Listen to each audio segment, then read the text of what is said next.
Praise the lord. మన రక్షకుడు యేసుక్రీస్తు ప్రశస్తమైన నామములో మీ అందరికీ హృదయపూర్వకమైన శ్రేష్టమైన శుభాభివందనాలు తెలియజేస్తున్నాం. దేవుని కృపను బట్టి ఉదయకాలము పరిశుద్ధ గ్రంథములో నుండి కీర్తన గ్రంథములో 22వ కీర్తన 5వ వచనాన్ని చదువుతున్నాం. వారు నాకు మొరపెట్టి విడుదల నొందెదరు, నీ యందు నమ్మికుంచి సిగ్గుపడక పోయిరి. దేవుని సన్నిధిలో రెండో విషయముని ఇక్కడ మనము గమనించాలి. దేవునికి మొరపెట్టిన వారిని విడుదల పొంది ఉన్నారు. దేవుని యందు ఎవరైతే నమ్మికుంచి ఉన్నారో సిగ్గుపడకపోయిరి. ఖచ్చితముగా దేవుని యందు నమ్మికుంచినటువంటి అనుభవాల మధ్యలో ఉన్నప్పుడు దేవుడు వారిని అన్ని విషయములలో వారు తల పైకెత్తుతారు. వారి తల పైకెత్తి సిగ్గుపడవలసిన అవసరం లేదు. దేవుని నమ్ము, వాక్యమును నమ్ము, దేవునితో నిబంధన చేసుకో. దేవుని సన్నిధిలో నువ్వు నడుచుకున్నట్లయితే సిగ్గుపడవలసిన అవసరము లేదు, రానివ్వడని వాక్యం ఇక్కడ చెబుతున్న మాటలు. కీర్తనలోనే 119వ కీర్తన 80 వచనాలు చదువుతున్నాం. 119, 80. నేను సిగ్గుపడకుండినట్లు నా హృదయము నీ కట్టడాల విషయంలో నిర్దోషముగా ఉండునుగాక. సిగ్గుపడకుండా ఉండాలి అనంటే, సిగ్గుపడవలసిన అవసరం లేదంటే నీ హృదయము దేవుని సన్నిధిలో కట్టుకోవాలి, వాక్యము చేత కట్టబడాలి. నా దేవుని సన్నిధిలో నా హృదయమును నీ కట్టడాల విషయములో నేను నిర్దోషముగా కట్టుకోగలిగితే ఏ విషయములో కూడా నువ్వు సిగ్గుపడవలసిన అవసరం లేదు.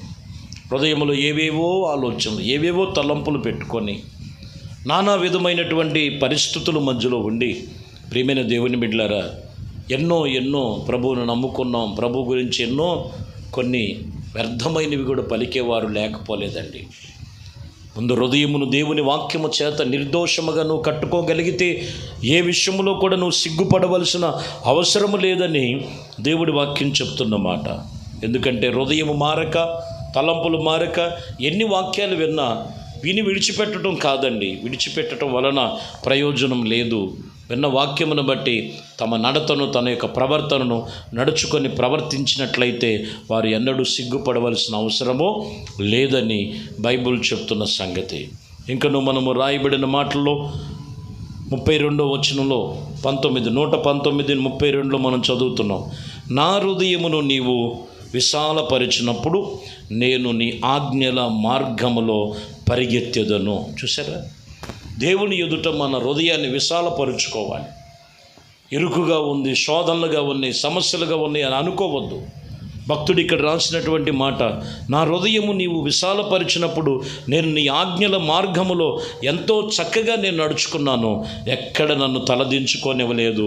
సిగ్గుపడక మీ కృపలో నన్ను, మీ మార్గములో నన్ను నడిపించవు ప్రభువా అనేటువంటి విషయాలను మనం జ్ఞాపకం చేసుకోవాలి. ప్రియమైన దేవుని బిడ్డలారా, అంతేకాదు రాజుల గ్రంథములో, 2వ రాజుల గ్రంథములో 18వ అధ్యాయములో మనం చదువుతున్న మాటలు మనం గమనిస్తే 5 నుంచి మనం చదవచ్చు. అతడు ఇశ్రాయేలుడు దేవుడైన యెహోవా యందు విశ్వాసముంచి ఉన్నాడు.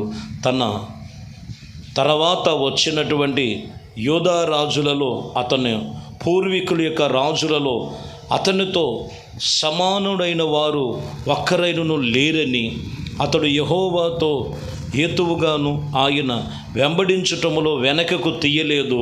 ఆయన మోషేకు ఆజ్ఞాపించిన ఆజ్ఞలన్నిటినీ గైకొని ఉన్నాడు. కావున యెహోవా అతనికి తోడుగా ఉండెను. అతడు వెళ్ళిన చోటునెల్లా అతడు జయము పొందెను. అతడు కోరేషులో రాజునకు సేవ చేయిస్తూ అతని మీద ఏ విషయంలో తిరుగుబాటు చేయలేదని వాక్యము చెబుతూ ఇక్కడ చెబుతున్న మాట. ఇతన్ని దేవుడు అంతగా ఆశీర్వదించడానికి కారణం ఏంటంటే 6లో ప్రాముఖ్యమైన మాట ఉన్నది. ప్రియమైన దేవుని బిడ్డలారా, ఏమై ఉన్నదంటే మోషే అతనికి ఆజ్ఞాపించినటువంటి ఆజ్ఞలన్నీ కూడా గైకొని ఒక్కటైనా కూడా తప్పిపోలేదు. అందుకని దేవుడు అతనికి తోడై ఉన్నాడు. దేవుడు అతని మార్గములో తోడుగా ఉన్నాడు. దేవుడు ఆజ్ఞాపించినటువంటి ఆజ్ఞల ప్రకారముగా సమస్తము అన్ని విషయాలలో గొప్పగా దేవుడు అతన్ని హెచ్చించాడు. ఇంకా చెప్పాలంటే ఏ విషయంలో కూడా సిగ్గుపడలేదు, సిగ్గుతో తలదించుకోలేదు. కారణం ఏంటంటే ఖచ్చితముగా మోషే ఏ ధర్మశాస్త్రం అయితే ఆయన చెప్పారో ఆజ్ఞలన్నిటిలో పాటించే విషయంలో జాగ్రత్తగా నడుచుకున్నాడు. ఈరోజు మనం గమనించాలి, వాక్యం చెప్తున్న మాటల్లో వాక్యాలు ఎన్నో వింటాం, అనుసరించి నడిచేది ఎన్ని? ఏదో ఒక లోపం. బైబిల్ చెప్తున్న మాటలేంటో తెలుసా? లోపము గలది లెక్కలోనికి రాదు. లోపం ఉంచుకొని ఎన్ని చేసినా లెక్కలోనికి రావు. అది లెక్కలోనికి రావాలంటే దేవుని వాక్యము చేత తన లోపమును సరిచేసుకోవాలి. లోపాలు ఉంచుకొని ఎన్నో చేసినా ప్రయోజనం లేదు. అందుకే అక్కడ అతను ఏ విషయంలో కూడా సిగ్గుపడలేదని వాక్యం చెప్తున్నమాట. యేవేలు గ్రంథములో మనం చదువుతాం 26వ అధ్యాయములో 2వ అధ్యాయం 26వ వచనం, నా జనులు ఇంకనెన్నటికి సిగ్గునొందరు. 28 కూడా, తర్వాత నేను ఇదిగో సర్వజనుల మీద నా ఆత్మను కుమ్మరించదును, మీ కుమారులను మీ కుమార్తెలను ప్రవచించినట్లు ఇదిగో చెప్పెదరు, మీ ముసలివారు కలలు కందురు, మీ యవ్వనస్తులు దర్శనము చూసెదరని చెప్తున్నాడు. ఇంక ఎన్నడూ వారు సిగ్గుపడరు. కుమారుల మీద కుమార్తెల మీద ఆయన ఆత్మను కుమ్మరిస్తానని చెప్తున్నాడు. కలలు కందురు అని చెప్తున్నారు.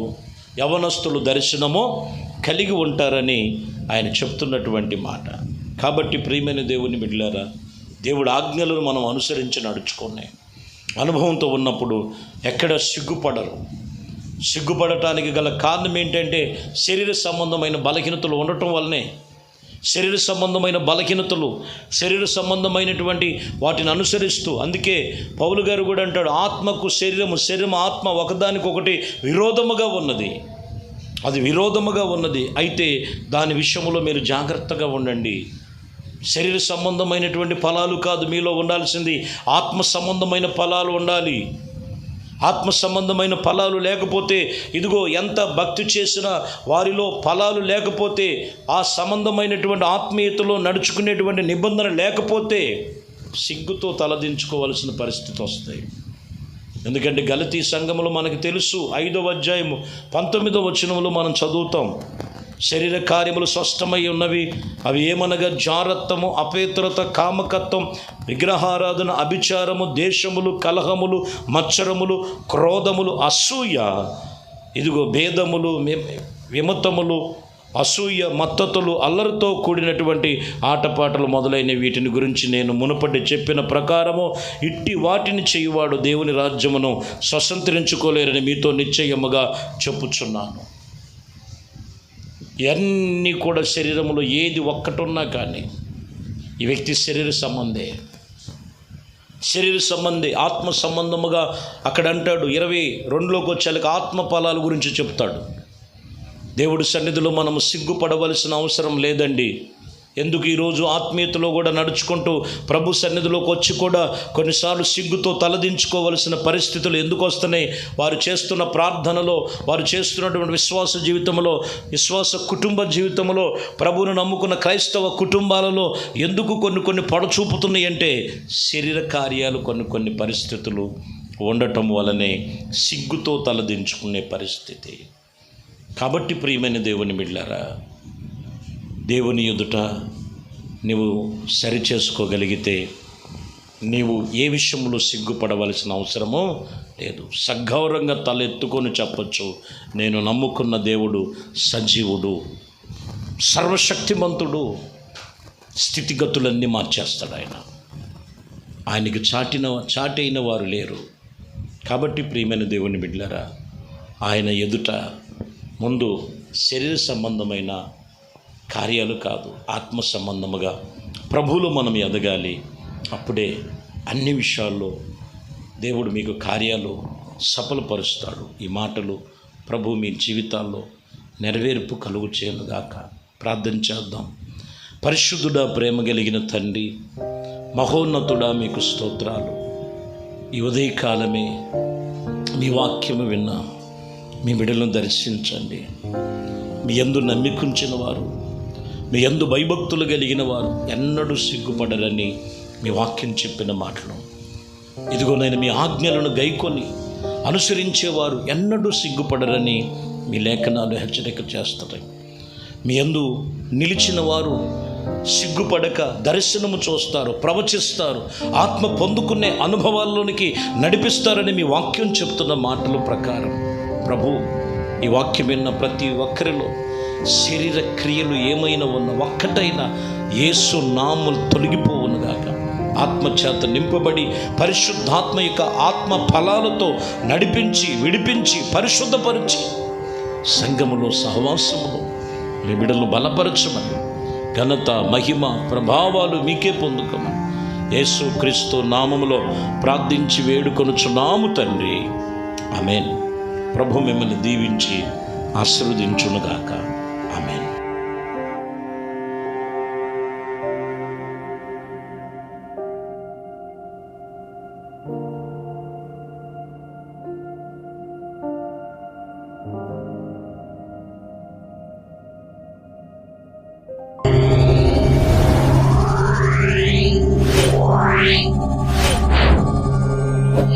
Wow.